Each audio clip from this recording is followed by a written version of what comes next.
Coco Gauff opens up about battling imposter syndrome after another tricky win in Miami. Coco Gauff admits there are times when her achievements in tennis don't feel real, and she even doubts her position as one of the world's best female players. At the age of 22, Gauff has already won 11 WTA titles, including the French Open and US Open. She is currently ranked 4th in the WTA rankings, but has been as high as number 2. In 2025, she finished the season in the world's top 3 for the 3rd consecutive year, becoming the youngest woman this century to do so. Gauff is currently playing at the Miami Open, where she has battled through 4 3-set matches en route to the quarterfinals. Her latest triumph was over Belinda Bencic, whom she ousted 6-3, 1-6, 6-3 after spending more than 2 hours on the court. Speaking to reporters afterwards, the American opened up about dealing with her position in the sport. "I think I have to believe that I belong where I am. Sometimes I can get imposter syndrome," she said.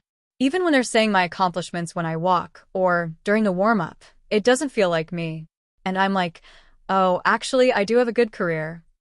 But it doesn't feel like that sometimes in the moment because you're working on things." Imposter syndrome occurs when somebody doesn't feel as successful or competent as others make them out to be. Gauff links her experience of this feeling to her serve, which has caused her trouble in recent months. According to statistics from Flash Score, she has produced a combined 30 double faults so far in Miami this year, but more than half of them, 19, were during her first 2 matches. "My serve. It just feels like I don't know that I shouldn't be where I am, but tennis doesn't lie. The ball doesn't lie. So I just have to believe in myself," she continued. "My coaches have been reminding me to remember who you are, and you're a good player. I think they've been putting that into my head. And at moments, I believe it, and at moments, I don't. So I'm just trying to believe it more." As for the physical side, Gauff says her recent arm issue is improving, and she is feeling less pain. Earlier this month, she retired from a match in Indian Wells due to the problem, which was later confirmed to be related to a nerve in the area. "It's way better than Indian Wells, where I was feeling it on everything, and then here in Miami, it is sporadically," she said of her arm. The Miami night wrapped itself around the stadium like a warm, restless tide. The lights gleamed off the court, and the echoes of applause still lingered in the air long after the final point had been played. Coco Gauff stood at the net, offering a polite smile and handshake, but behind that composed exterior, something deeper stirred, something far less visible than her powerful ground strokes or lightning-fast footwork. Another win. Another hard-fought, complicated, not quite perfect victory. To the crowd, it was proof of her brilliance.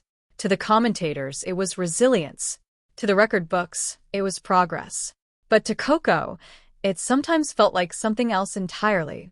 Later, in the quiet hum of the press room, with microphones angled toward her and cameras waiting for a quote that would define the night, she said something unexpected. Not about her serve. Not about strategy. Not about her next opponent. She spoke about doubt. "I still feel it sometimes," she admitted, her voice calm but honest. "Like, what if I'm not supposed to be here?"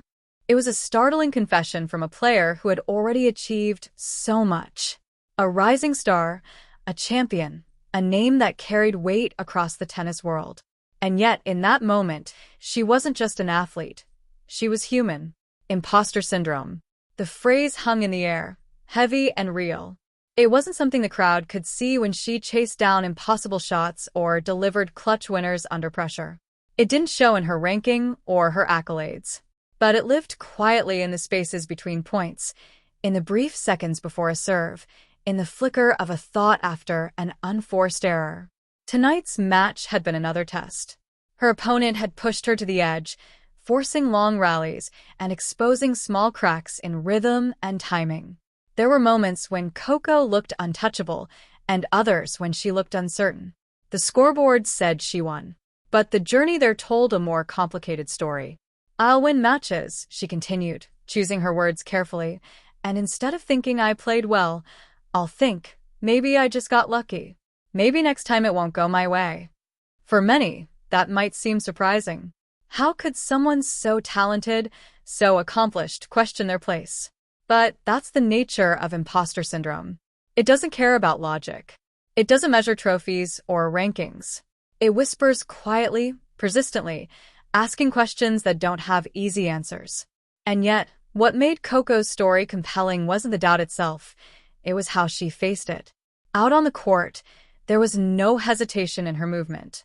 When the rally extended, she stayed in it. When the pressure mounted, she leaned into it. Every point she fought for was evidence, not of perfection, but of persistence. That tricky win in Miami wasn't flawless. It wasn't dominant. It wasn't the kind of performance that silences all critics or doubts. It was something more important. It was real.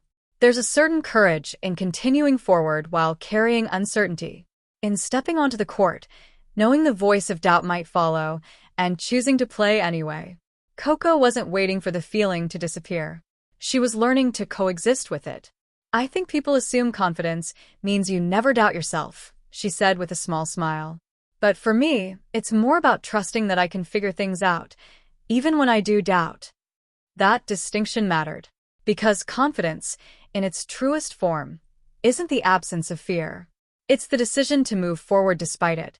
The Miami crowd would remember the scoreline, the highlights, the way she closed out the match. But what they didn't see, what they couldn't see, was the internal match she played alongside it. And perhaps that was the more meaningful victory. As she left the press room and disappeared down the corridor, there was no dramatic ending. No grand statement to tie everything together. Just a young athlete navigating the complexities of success, expectation, and self-belief. Another match awaited. Another challenge. Another opportunity not just to win but to grow. And maybe that's the quiet truth behind Coco Gauff's journey in Miami. It isn't just about advancing through the draw or lifting a trophy. It's about learning, point by point, how to believe in a place she has already earned, even on the nights when it doesn't feel that way.